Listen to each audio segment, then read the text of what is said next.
तो यहाँ पे हम प्रेशर की बात कर रहे थे और इसमें हाइट मैंने तुम लोगों को बता दी, प्रेशर मुझे निकालना है बॉटम पे, तो प्रेशर यहाँ पे होगा P equals to rho g h, यानी कि P equals to gamma h. ये तुम्हारा फॉर्मूला यहाँ पे हो जाएगा। अब अगर मैं चैनल्स विद लार्ज स्लोप की बात करूं, यानी कि स्लोप यहाँ पे बहुत ज्यादा है, तो ऐसे में हम क्या करेंगे, सबसे पहले तो इसी तरीके से ड्रॉ करो। वाटर लेवल यहाँ पे है, ये तुम्हारा नीचे क्या है, स्लोप है। अब ये जो स्लोप है ये यहाँ एक एंगल बना रहा है इस तरीके से, थीटा एंगल, ठीक है, थीटा एंगल बना रहा है। तो यहाँ जो प्रेशर निकलेगा, अब तुम एक चीज देखो, प्रेशर तो हमेशा परपेंडिकुलर होता है इस तरीके से, और प्रेशर यहाँ पे निकलेगा, ठीक। लेकिन हमें प्रेशर कहाँ पे चाहिए, हमें प्रेशर चाहिए यहाँ इस जगह ऐसे। तो हम यहाँ पे क्या करेंगे, हमें एक कंपोनेंट यहाँ पे ऐड करना पड़ेगा। थीटा हमारे पास में है, एक कंपोनेंट हम यहाँ पे ऐड करेंगे, तो हाइट हमारे पास हो गई ये स्मॉल h, और हमारे पास में यहाँ पे क्या क्या है, ठीक, कुछ डेटम भी हम यहाँ पे ऐड कर लेते हैं। डेटम भी हमारे पास हो जाएगा। चलो, तो डेटम हमारे पास में है ये वाला z0, ठीक। और एक डेटम यहाँ पे मैं ले लेता हूँ कहीं पे, उसको मैं z नाम दे देता हूँ, ठीक है। उसमें मैं क्या कर रहा हूँ ये भी बता देता हूँ। यहाँ पे मैंने अभी ये दो लाइंस बनाई है, ठीक है। एक भी लाइन अगर लोगे तो भी कोई दिक्कत नहीं। यहाँ इस पॉइंट पे सपोज वो कभी तुमसे पूछने लगे बताओ प्रेशर क्या है, इसको मैं यहाँ पे कह देता हूँ कि ये z है, और ये वाला जो डिस्टेंस यहाँ पे तुम देख पा रहे हो इस तरीके से ही, यहां से ऐसे ये वाला डिस्टेंस होगा y। अब यहां से एक परपेंडिकुलर ड्रॉ होगा इस पॉइंट पे, और ये एक ट्रायंगल का फॉर्मेशन हो रहा है, और यहाँ पे एंगल बन रहा है थीटा, ठीक है। अब अगर मैं डेप्थ की बात करूं, तो ये जो डेप्थ यहाँ पे है वो है d, इस तरीके से ये d है, ठीक। तो सारी चीजें मैंने यहाँ पे बना दी हैं तुम लोगों के सामने। अब तुम लोग को क्या बनाना है, यहाँ पे प्रेशर मुझे बताना है, ठीक है। अब प्रेशर यहाँ पे कैसे होगा, तो इस जगह पे जितना प्रेशर आ रहा है वो यहाँ पे नीचे आना चाहिए। तो देखो, तो थीटा है यहाँ, ये जो इतना प्रेशर होगा ऐसे तुम देख सकते हो, ये यहाँ पे क्या हो जाएगा, रो जी एच हो जाएगा, ठीक है। एक्चुअली में होगा क्या कि इस थीटा की वजह से, और ये जो यहाँ पे एच है, ये पूरा कंप्लीटली एच मेरे पास बन जाएगा एच कॉस थीटा, ठीक है। तो यहाँ पे जो प्रेशर का फॉर्मूला बनेगा वो बनेगा रो जी एच कॉस थीटा। यहाँ पे आएगा कॉस थीटा, ये चीज एक्स्ट्रा आ जाएगी, तो ये हमारा यहाँ पे फॉर्मूला बनेगा, ठीक है। ये हमारा डेटम है। तो जब भी लार्ज स्लोप हमारे पास में आएंगे तो यहाँ पे एच कॉस थीटा ये चीज हम यहाँ पे ऐड कर देंगे, इतना एक्स्ट्रा होगा। मान लो वो कहीं बीच में कहने लगे तुम लोगों से, बीच में कहने का मतलब है कि जैसे ये यहाँ पे तुम देख सकते हो, यहाँ पे तुम्हें कह रहा है, तो यहाँ तुम क्या करोगे इसके लिए, प्रेशर निकालने के लिए इसके लिए होगा पी, सॉरी पी कह रहा हूँ, रो जी वाई कॉस थीटा, ये इस तरीके से हो जाएगा, ठीक है। ये इतना है बस इसमें। चलिए और देखो, अभी इसके बाद में हम इसका नेक्स्ट पार्ट ले लेते हैं जिसमें हमारा कर्विलिनियर फ्लो होगा। कर्विलिनियर फ्लो में वैसे तो कम ही क्वेश्चंस आते हैं, लीनियर वाले में ज्यादा आते हैं, लेकिन फिर भी बता दे रहा हूं। Pressure distribution in curvilinear flow. अब इसमें क्या होता है, सबसे पहले मैं यहां पे बना लेता हूं, ए पार्ट है इसका, अपवर्ड कॉन्केव ले लेते हैं, curvilinear flow in upward concave, और ये है क्या वो भी बता दूंगा। हाँ सर, अपवर्ड कॉन्केव सरफेस। अब अपवर्ड कॉन्केव सरफेस का क्या मतलब है, कॉन्केव तुम लोगों को पता है, अपवर्ड में कॉन्केव है, यानी कि ऊपर की साइड में कॉन्केव हमें यहाँ पे बनाना है। तो इसके लिए इस तरीके से बनाओ, तुम्हारा बॉटम यहाँ पे है, ये रहा, इसको शेड कर लेना, और बाकी क्या क्या चीजें हैं वो देख लो। अभी प्रेशर तुम्हारा वाटर वाटर का तुम्हारा लेवल यहाँ पे है, तुम्हें कहीं यहाँ इस जगह पे निकालना है। यहाँ तक तुम्हारी जो हाइट है वो मैं एच मान लेता हूँ ऐसे, ये मेरी हाइट जो है यहाँ पे एच हो गई है। ग्रेविटी जो लग रही है वो नीचे की तरफ लग रही है, स्मॉल जी मैंने यहाँ पे ले लिया, ठीक। वेलोसिटी अगर मैं यहाँ पे बात करूं तो ये रही हमारी वेलोसिटी। और अगर मैं यहाँ पे एक्सेलरेशन की बात करूं तो एक चीज अब जरा समझना, एक्सेलरेशन कैसे होगा। भाई तुम्हारा जो वाटर फ्लो हो रहा है वो इस तरीके से जा रहा है, समझाता हूँ एक्सेलरेशन कैसे होगा। वाटर तुम्हारा इस तरीके से जा रहा है, दैट मीन्स तुम अगर थोड़ा सा इसको ध्यान से देखो तो एक्सेलरेशन जो है ऊपर की साइड में जा रहा है ना, एक्सेलरेशन ऊपर की साइड में जा रहा है और एक्सेलरेशन ड्यू टू ग्रेविटी नीचे की साइड में है। प्रेशर का तुम्हारा फॉर्मूला क्या होता है, प्रेशर का फॉर्मूला होता है रो जी एच। तो यहाँ पे क्या हो रहा है कि प्रेशर है, सॉरी गलत बोल गया, प्रेशर का फॉर्मूला होता है रो जी एच। तो यहाँ पे तुम्हारे पास में क्या डेंसिटी है, रो, ग्रेविटी है, बट जो एक्सेलरेशन है वो ऊपर की तरफ जा रहा है तो हम इसको सब्ट्रैक्ट कर देंगे और इनटू एच। तो इस तरीके से ये हमारे यहाँ पे फॉर्मूला बनेगा। तो इसको हम यहाँ पे कहते हैं इफेक्टिव, ठीक है, इसको हम जी, ये जो यहाँ पे जी है इसको हम कहते हैं इफेक्टिव जी, जी इफेक्टिव, या फिर ग्रेविटी इफेक्टिव, फिर इफेक्टिव ग्रेविटी, ये हम यहाँ पे इसको क्या कहते हैं, नाम देते हैं। ठीक है, ये चीज सभी को समझ में आ गई होगी। अब और देखो, इसी में कुछ अगर किसी को डाउट है तो वो पूछ लो। ऐसी एक हमारे पास में नेक्स्ट आ जाएगा, जब यहां पे सरफेस आ जाएगी कॉन्वेक्स, तो यहां पे है curvilinear flow in upward convex surface. इसमें अब क्या होगा, उसी तरीके से सबसे पहले तो ये बनाओ अपवर्ड कॉन्वेक्स सरफेस। तुम्हारी बाउंड्री यहां पे है, ये नीचे जो है ये बाउंड्री है। अब यहां क्या हो रहा है कि तुम्हारा वाटर फ्लो भी उसी तरीके से, देखो ग्रेविटी तो हमेशा नीचे की तरफ लगेगी, ये लग रही है, तुम्हारा वाटर ऐसे जा रहा है नीचे की तरफ, तो यहाँ पे जो एक्सेलरेशन है वो नीचे की तरफ है ना, एक्सेलरेशन तुम्हारा यहाँ पे नीचे की तरफ हो गया। ये तुम्हारा वेलोसिटी है, सैरो को ले लो ऐसे, ये तुम्हारा वेलोसिटी हो गया। तो अब यहाँ ये तुम्हारी हाइट हो गई है। फॉर्मूला यहाँ पे हो जाएगा pressure equals to rho g, effective कर लेते हैं इसको, और ये एच। अभी जो जी इफेक्टिव है ये हमारे पास में होगा जी प्लस ए एन, ये दो चीज हमारे पास में हो जाएंगी। और यहाँ पे अगर मैं ए एन की बात करूं, where a n equals to acceleration, normal acceleration, sorry,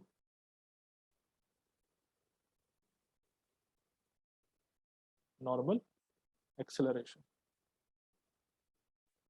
ये हो जाएगा। ठीक, अब यहाँ पे मैं एक चीज और देख पा रहा हूँ कि अगर मैं प्रेशर की बात करूं, यहाँ पे एक पॉइंट ले लेते हैं हम ए। ठीक, अब तुम लोग जरा मुझे बताओ यहाँ प्रेशर कौन से वाले में ज्यादा होगा, ए पॉइंट पे। एक मैं हाइड्रोस्टेटिक प्रेशर का जिक्र ले लेता हूँ, और तुम लोग मुझे खुद से सोच करके बताओ कि प्रेशर किस जगह पे ज्यादा होगा, प्रेशर यहाँ ज्यादा होगा कि प्रेशर यहाँ पे ज्यादा होगा, कौन से वाले केस में प्रेशर ज्यादा होने वाला है।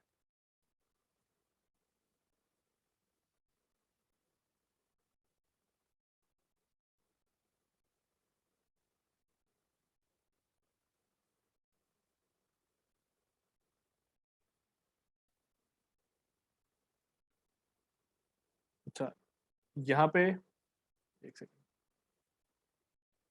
अब अगर मैं यहाँ पे हाइड्रोस्टेटिक प्रेशर से कंपेयर करूं और प्रेशर देखूं एट पॉइंट ए, तो वो देखो यहाँ पे वैल्यू तुम्हारी ज्यादा है तो यहाँ पे प्रेशर ज्यादा होगा, और ऊपर वाले में चूंकि कम है तो वहां पे कम होगा। तो pressure at point A is less than hydrostatic pressure.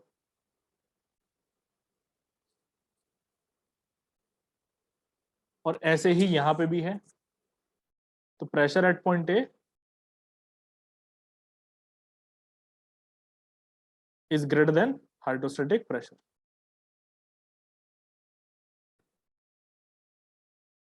ये सब चीजें हो गई हैं। अब यहाँ पे और कुछ एक क्वेश्चन है प्रीवियस ईयर का, वो तुम लोगों को बताता हूं मैं। तुम लोग मुझे ये बताओ कि मैं अब यहाँ पे डिफरेंट ये बना देता हूँ, ये वाला क्वेश्चन गेट का है, डिफरेंट मैंने यहाँ पे शेप्स जो है वो बना दी हैं।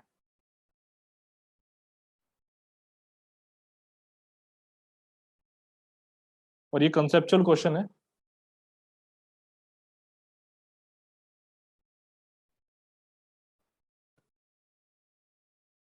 अब ये कह रहा है कि यहाँ पे वाटर लेवल है, ऐसे यहाँ पे वाटर लेवल है, ऐसे यहाँ पे भी वाटर लेवल है, और ऐसे यहाँ पे भी वाटर लेवल है। ठीक है, अब वो हाइट भी हम लोगों को यहाँ पे बता रहा है,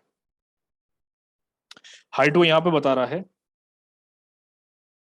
कि ये है 1.5 L, ऐसे ये भी यहाँ पे हाइट है 1.5 L, और ऐसे ये भी यहाँ पे हाइट है हमारे पास में 1.5 L, और ऐसे ये भी यहाँ पे हमारे पास में हाइट है 1.5 L।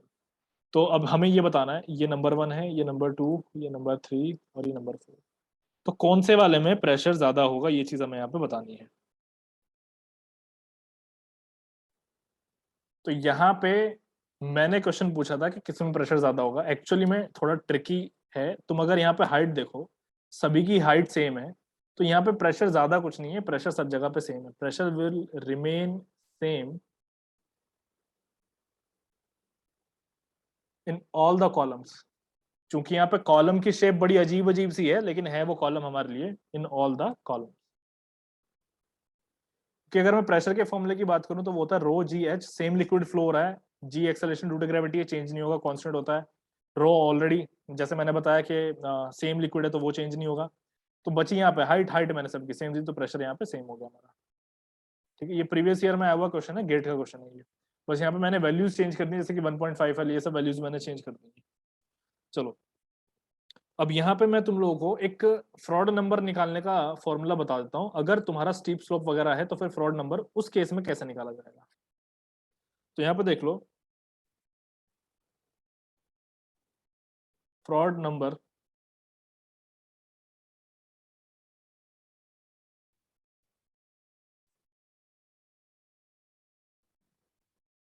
फॉर स्टीप चैनल कर लेते हैं यहाँ पे। और यहाँ पे हमारे पास में होता है फ्रॉड नंबर का फॉर्मूला क्या है, v upon under root g y था, सब लोगों को पता है। लेकिन यहाँ पे हम क्या करेंगे, जी वाई कॉस एल्फा, या फिर थीटा भी कर सकते हो, कॉस थीटा अपॉन में एल्फा आ जाएगा। अब ये एल्फा जो होता है, ये होता है हमारा kinetic energy correction factor. Kinetic energy correction factor, y तुम लोगों को पता ही है, ए अपॉन टी होगा, है ना, हाइड्रोलिक डेप्थ है तुम्हारा। बाकी सब चीज तो यहाँ पे सेम है, थीटा तुम्हारा वही स्लोप वाला जो एंगल है वो तुम्हारा थीटा है यहाँ पे। अब यहाँ पे मोमेंटम इक्वेशन में आ जाता है, काफी इंपॉर्टेंट है मोमेंटम इक्वेशन। अभी डाउट सभी के लूंगा मैं, जिसका भी जो भी डाउट आ रहा है वो थोड़ा सा मैं टॉपिक कंप्लीट कर लूँ, उसके बाद में लेता हूँ। तो मोमेंटम इक्वेशन में देखो, सबसे पहले तुम्हारे सामने यहाँ पे एक लिखा है वेक्टर क्वांटिटी, तो मोमेंटम इक्वेशन तुम्हारा वेक्टर क्वांटिटी होता है, पहली चीज ये। यहाँ ये जो ऐसा मैंने फिगर बनाया हुआ है, ये तुम्हारा है कंट्रोल सेक्शन, इसको हम कहते हैं कंट्रोल सेक्शन। क्यों कह रहे हैं कंट्रोल सेक्शन? कंट्रोल सेक्शन वो चीज होती है, वो जगह होता है जहां पे तुम अपने सारे एक्सपेरिमेंट्स कंडक्ट करते हो, परफॉर्म करते हो। ठीक है, चैनल की बात कर रहा हूं मैं, चैनल या फिर वाटर फ्लो में, जहां पे तुम अपने एक्सपेरिमेंट्स जो छोटे मोटे होते हैं, वैल्यूज निकालने वाले, वो कंडक्ट कर रहे होते हो, मतलब ऑब्जर्वेशन जहां पे तुम करते हो, उसको हम कंट्रोल सेक्शन कहते हैं। तो तुम देख सकते हो कंट्रोल सेक्शन मैंने ऐसे लिया हुआ है, ये रहा रेड वाला जो है वो कंट्रोल सेक्शन है। और इसमें कंट्रोल सेक्शन में क्या हो रहा है, ये तुम देख रहे हो यहाँ पे V1, इसका मतलब है जो एंटर हो रही है उसकी वेलोसिटी है V1। नेक्स्ट है यहाँ पे V2, जो एग्जिट हो रहा है उसकी वेलोसिटी है V2। कंट्रोल सेक्शन की लेंथ है यहाँ पे L। यहाँ पे तुम नीचे देख सकते हो कि बाउंड्री भी मैंने यहाँ पे बनाई हुई है जो शेडेड है थोड़ी सी, ये बाउंड्री है, देखो ये रहा इधर नीचे, ये बाउंड्री है सारा का सारा। इसमें मैंने यहाँ पे एंगल भी ऐड किया हुआ है, यानी कि एक स्लोप भी मैंने ऐड किया हुआ, थीटा स्लोप है यहाँ पे। कंट्रोल सेक्शन 1 1 ऐसे ही हो गया 1 2। अब ये जो एफ एस है यहाँ पे, अब देखो एफ एस तुम्हारा क्या हो रहा है, ये तुम्हारा शेयर फोर्स है। ठीक है, ये तुम्हारा क्या है, शेयर फोर्स है। अब यहाँ पे शेयर फोर्स का जिक्र क्यों है, देखो वाटर है तो शेयर का तो जिक्र होगा, है ना, शेयर स्ट्रेस वाला हम फ्लूइड मैकेनिक्स में पढ़ चुके हैं ना, तो ये जरूर आएगा। तो ये तुम्हारा वो शेयर है। अब और देख लो, ये P1 और ये P2 ये तुम्हारे मोमेंटम्स हैं। ठीक है, मोमेंटम इक्वेशन की बात हो रही है तो ऑब्वियसली P1 P2 तुम्हारे आएंगे। अब इस कंट्रोल सेक्शन में ये तुम देखो, ये जो ऊपर एक लाइन है ना इस तरीके से, ये तुम्हारा वाटर लेवल है। अब हो क्या रहा है, इस वाटर लेवल से नीचे जितना भी वाटर है, यानी कि कंट्रोल सेक्शन के अंदर इतना जो मैंने अभी शेड किया है, इस पूरे का जितना भी वेट है, अब वो पूरा वेट हमें यहाँ पे लेना है, उस वेट का भी यहाँ पे यूज होगा। तो देखो अब मैं इसको रब कर देता हूँ, अब देखो तो यहाँ पे मैंने वेट लिया, ये जो नीचे है ऐसे ये W ये जा रहा है, ये वेट है। अब हो क्या रहा है कि एक इसका परपेंडिकुलर कंपोनेंट इधर जा रहा है और एक कंपोनेंट जा रहा है सीधा सामने। तो सामने जो जा रहा है वो अपना W sin थीटा हो जाएगा, और जो नीचे जा रहा है वो तुम्हारा W cos थीटा हो जाएगा। ठीक है, ये तुम्हारे यहाँ पे क्या बन रहा है, कॉम्पोनेंट्स बन रहे हैं, इसको याद रखना। अब तो यहाँ पे ये सब चीजें जो नीचे लिखी हैं, पहले यहाँ पे और कुछ इसको भी देख लेते हैं। तो length between two section 1 and 2, जैसे कि अभी हमने यहाँ पे डिस्कस किया, ये तुम्हारा L है, ये तुम्हें यहाँ पे विजिबल नहीं है, इस फॉर्मूले में ये है L यहाँ पे। ये जो ए है यहाँ पे दिया हुआ, ये है cross section area of channel, ठीक है, कांस्टेंट रहेगा ये जो गामा यहाँ पे है ये तुम्हारा यूनिट वेट है किसका, वाटर का, और ये जो डब्ल्यू है ये तुम्हारा वही वेट है जो जस्ट अभी मैंने यहाँ पे बताया कि ये कुछ वेट होगा, ये वो वेट है, ठीक। नेक्स्ट देखो यहाँ पे एफ एस, तुम्हारा शेयर स्ट्रेस के बारे में भी हमने जिक्र किया। अब चूंकि शेयर स्ट्रेस, तो यहाँ पे देखो शेयर फोर्स है ये, ठीक है, ये शेयर फोर्स है। अभी मैंने शेयर स्ट्रेस का जिक्र किया, तो यहाँ पे तुम क्या कर रहे हो, देखो पी इंटू एल, यहाँ पे ये सब कर रहे हो ना, पैरामीटर है पी और एल है तुम्हारा लेंथ, तो ये बन गया एरिया। तो तुमने शेयर स्ट्रेस में एरिया का मल्टीप्लिकेशन किया तो शेयर फोर्स बन गया, तो ये तुम्हारा यहाँ पे शेयर फोर्स है। अगर मैं टॉन आउट की बात करूं तो ये एवरेज शेयर स्ट्रेस है किस पे, वेटेड पैरामीटर पे, ठीक। पीएल तुम्हारा यहाँ पे वेटेड पैरामीटर है चैनल का, और एल तुम्हारा लेंथ है, जैसे कि जस्ट अभी मैंने बताया था। अब यहाँ पे नीचे आ जाओ, डब्ल्यू तुम्हारा weight of water enclose between two sections, just ये भी मैंने बताया अभी। नेट फोर्स की अगर मैं बात करूं तो नेट फोर्स कैसे निकालेंगे यहाँ पे, नेट फोर्स देखो सबसे पहले तो इस डायरेक्शन में जा रहा है तो वो हो जाएगा P1, अपोजिट डायरेक्शन में जितनी चीजें आ रही हैं वो सब्ट्रैक्ट करते चले जाओ। तो सबसे पहले P1 आया, राइट साइड में जा रहा है, P2 लेफ्ट साइड में जा रहा है, माइनस कर दिया, ऐसे ही FS लेफ्ट साइड में जा रहा है, ठीक। ऐसे ही यहाँ पे देखो W sin theta, W sin theta क्या हो रहा है, सेम डायरेक्शन में जा रहा है, देखो यहाँ पे, तो इसको मैंने यहाँ पे ऐड कर दिया, तो इस तरीके से मेरा यहाँ पे नेट फोर्स निकल जाएगा, ये भी तुम लोगों को समझ गए होंगे। अब यहाँ पे आ जाओ मोमेंटम फ्लक्स पे। मोमेंटम फ्लक्स क्या होता है, थोड़ा सा तुम लोगों को मैं समझाता हूँ। फ्लक्स जो चीज है, मोमेंटम और मोमेंटम फ्लक्स थोड़ा सा दोनों में डिफरेंस होता है। जैसे वाटर में यहाँ पे आया, तो जो तुम्हारा मोमेंटम है वो इन टर्म्स ऑफ एनर्जी तुम्हारा मोमेंटम फ्लक्स बन रहा है। तो यहाँ पे मोमेंटम फ्लक्स जो बाहर जा रहा है, सीवी क्या है, ये है कंट्रोल वॉल्यूम। इस कंट्रोल वॉल्यूम के जो बाहर जा रहा है ये तुम्हारा है रो क्यू वी टू। अब इसका मतलब क्या हुआ, रो तुम्हारा डेंसिटी, क्यू तुम्हारा डिस्चार्ज है, और वी टू तुम्हारा वेलोसिटी है। उसी तरीके से यहाँ पे जो अंदर जा रहा है कंट्रोल वॉल्यूम के मोमेंटम फ्लक्स, वो होगा रो क्यू वी वन, ठीक है। वी वन तुम्हारा अंदर जाने वाला वेलोसिटी जो अंदर एंटर कर रहा है। चलिए इतनी सारी चीजें सभी को समझ में आ गई हैं। अगर मैं यहाँ पे अब यूनिट्स की बात करूं, यूनिट्स की किसकी, देखो यहाँ पे किलोग्राम पर मीटर क्यूब है, क्या होता है, डेंसिटी होता है। मीटर क्यूब पर सेकंड, ये तुम्हारा क्या हो गया, ये तुम्हारा डिस्चार्ज हो गया। मीटर पर सेकंड वेलोसिटी हो गया। तो अगर मैं यहाँ पे टोटल देखूं तो मोमेंटम फ्लक्स की जो मेरे पास में यूनिट्स निकल कर आ रही हैं, वो आ रही है मास इनटू एक्सेलरेशन, यानी कि फोर्स के ही जितना आ रहा है। ये भी याद रख लेना मोमेंटम फ्लक्स क्या होता है, यूनिट मैंने तुम लोग बता दी। अब यहाँ पे जो इंपॉर्टेंट है हमारे लिए वो है momentum equation, most important momentum equation. तो मोमेंटम इक्वेशन क्या कहता है, देख सकते हो तुम, ये तुम्हारा नेट फोर्स है, किसके बराबर है, p q v two minus v one. अब मोमेंटम इक्वेशन क्या होता है, देखो यहां पे बैलेंसिंग करनी होती है। मोमेंटम इक्वेशन बेसिकली क्या है, बैलेंसिंग ही होती है। अब नेट फोर्स और इधर से भी तुम्हारा क्या है, नेट फोर्स ले लेंगे। अब ये जो नेट फोर्स है ये वो है जो इन और आउट करके निकाला गया, और वो नेट फोर्स ये वाला तो वो है जो तुम लोग के सामने था, ठीक। तो इस तरीके से हम यहाँ पे दोनों को बैलेंस कर देंगे, यही हमारा मोमेंटम इक्वेशन होता है, ठीक। अब यहाँ पे देख लो, अगर अच्छा कुछ डाउट है तो बताओ, फिर आगे चलते। हाँ, अब यहाँ पे एक्चुअल फॉर्म में स्टेडी फ्लो की बात हो रही है, ठीक है। In actual form for steady flow the momentum equation is written as, तो जो मोमेंटम इक्वेशन होती है वो इस तरीके से लिखी जाती है, देख सकते हो तुम नीचे, ये उसने थोड़ा सा इसको थ्योरेटिकल वे में लिखा हुआ है नीचे। Net external force acting in the flow direction on the control volume equals to, दोबारा मैं रिपीट कर दे रहा हूं, पहले ऊपर वाली चीज पे आ जाओ। यहाँ पे लिखा है in actual form for steady flow.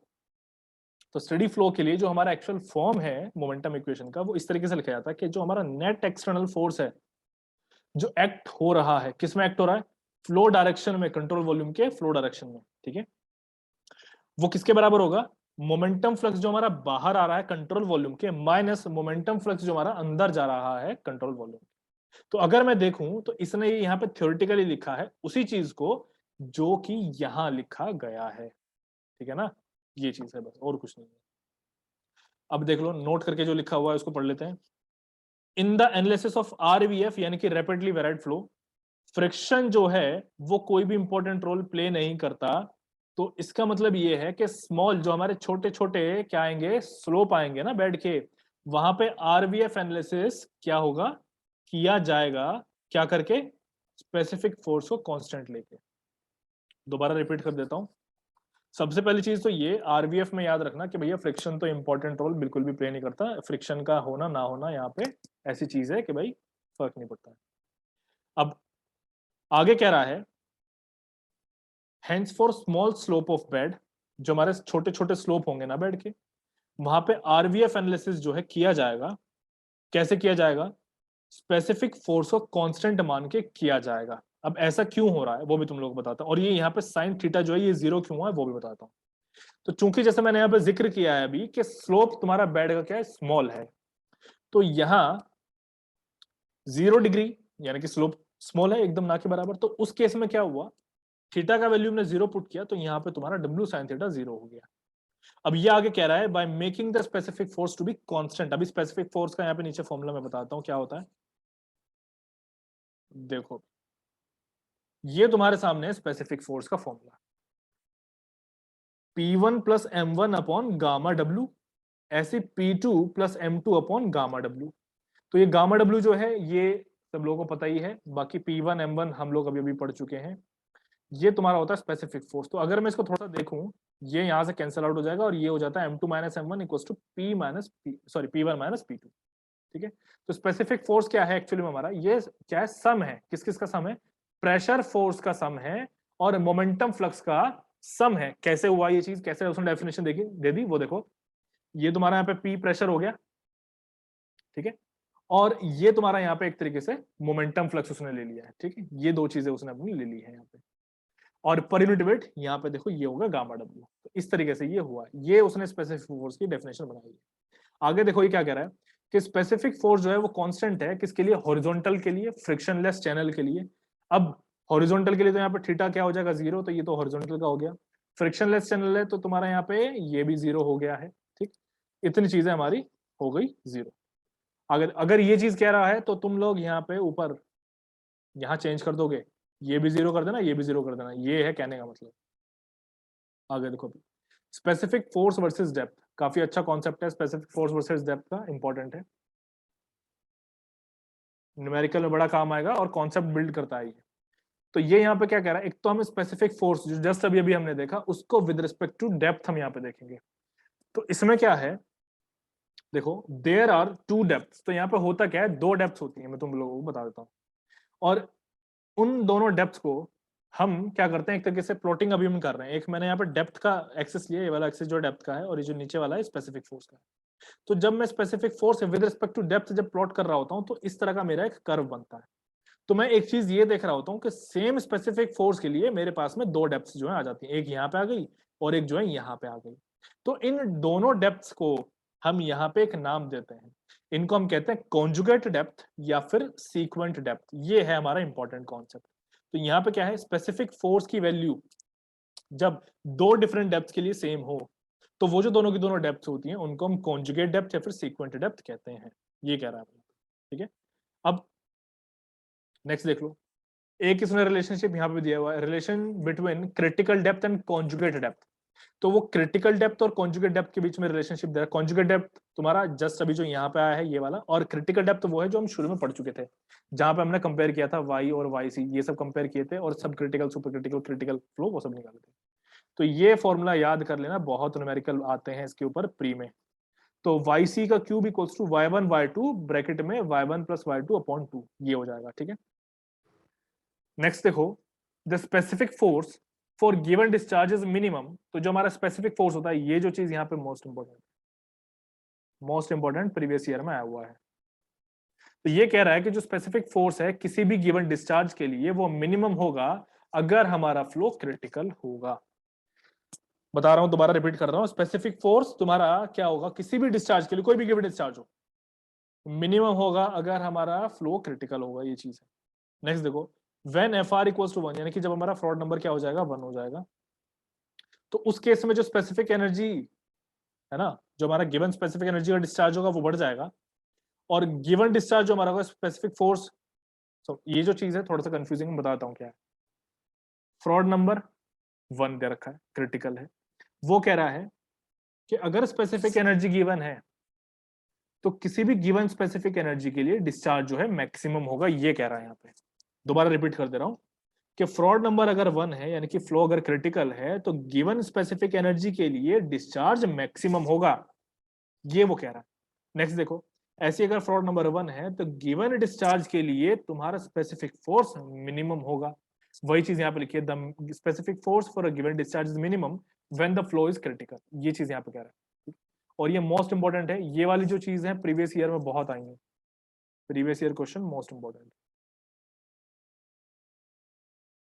ठीक, ये चीज है। चलिए, अब ये जो तुम यहाँ पे तुम लोग देख पा रहे हो, ये मैंने एक ट्रिक बनाई थी। कैसे ट्रिक बनाई थी वो बताता हूँ। स्पेसिफिक एनर्जी है, एनर्जी का मैंने ई ले लिया, तो यहाँ पे मैंने ई लिखा पहले। डिस्चार्ज का मैंने डी लिखा, तो तुम अगर सीक्वेंस में चलते हो, अल्फाबेटिकली सीक्वेंस में चलते हो, तो A B C D E F आता है, यानी कि डी ई एफ, तो पहले डी फिर ई फिर एफ, तो यहाँ पे एफ भी लिख लो। तो डी से तुम्हारा डिस्चार्ज है, ई से तुम्हारा एनर्जी है जो यहाँ पे दे रखा, और एफ तुम्हारा स्पेसिफिक फोर्स है। ठीक है, तो अब यहाँ पे क्या हो रहा है, तुम देखो, गिवन तुम्हारी इस एनर्जी के लिए अगर मैं डिस्चार्ज देखूं तो वो मैक्सिमम होगा, और ऐसे ही अगर मैं इस गिवन एनर्जी के लिए स्पेसिफिक फोर्स देखूं तो वो मिनिमम होगा। तो मैंने यहाँ पे क्या किया, मैंने राइट साइड में नेगेटिव ले लिया और लेफ्ट साइड में पॉजिटिव ले लिया। इसका मतलब ये है कि पॉजिटिव हो रहा है यानी कि बढ़ता चला जा रहा है, मैक्सिमम वैल्यू है, और अगर राइट साइड में जा रहा है तो वो नेगेटिव हो रहा है, मिनिमम वैल्यू। इस तरीके से मुझे याद हो जाता है। तुम लोग भी चाहो तो इस तरीके से याद कर सकते हो, ट्रिक मैंने बता दी। ठीक है, अब यहीं पे ये जो कॉन्जुगेट डेप्थ है और सीक्वेंट डेप्थ है, इसके बारे में देखो। अगर स्पेसिफिक फोर्स जो है वो चेंज हो जाए, यानी कि यहां स्पेसिफिक फोर्स की जगह पे अगर स्पेसिफिक एनर्जी में लिख दूं ना, तो ये जो कॉन्जुगेट डेप्थ और सीक्वेंट डेप्थ है ये अल्टरनेट डेप्थ कहलाएंगे, ये यहां पे कह रहा है। तो ये बहुत छोटे छोटे पॉइंट्स है और मोस्ट इंपॉर्टेंट है, बिकॉज प्री में भर भर के यही पूछता है, तो इनको अच्छे से रख लेना। तो अभी सेशन एंड होने वाला है, नेक्स्ट सेशन में आओ, वहां पे डाउट्स लेते हैं और आगे की कुछ चीजें बताता हूँ।